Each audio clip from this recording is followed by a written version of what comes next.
Our first day in Yosemite National Park was honestly a dream come true. We woke up in our cabin in Fish Camp, had breakfast and coffee, and headed straight into the park. We went through the south entrance, which meant that we got to do the famous tunnel view. So you drive into this tunnel, and as you get to the end, Yosemite is revealed in all its glory. It's honestly the most breathtaking, beautiful sight. It felt like I'd stepped into a postcard. It didn't feel real, almost. We stayed here for a little bit, taking in the amazing view, and then we drove further into Yosemite towards the valley area. This is where you'll find the Welcome Centre. We decided to use this as our base, and we parked here and hopped on one of the free shuttle buses that run through the park. We got on that and headed over to do our hike, which is one that I was really looking forward to, the Mist Trail. Now that I've done this, I can confidently say this is one of the best hikes I've ever done because you have beautiful views all the way up.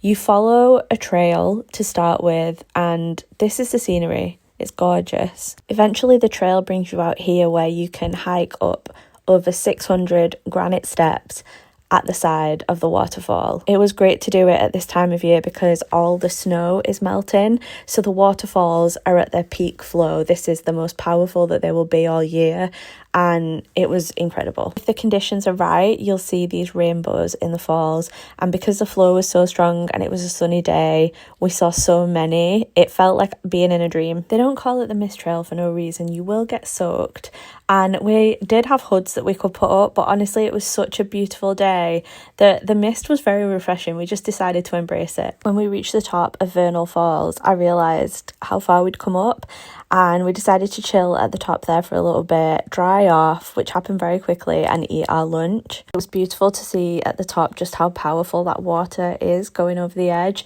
We decided to go back down the Mist Trail. The trail wasn't too busy. If it is, you can go down a different path, but we wanted to take in more of those views. It was just incredible, and there were lots of these little friendly squirrels as well that I just couldn't get enough of. When we finished the Mist Trail and picked the car up, the sun was starting to set, but we were not ready to leave the park.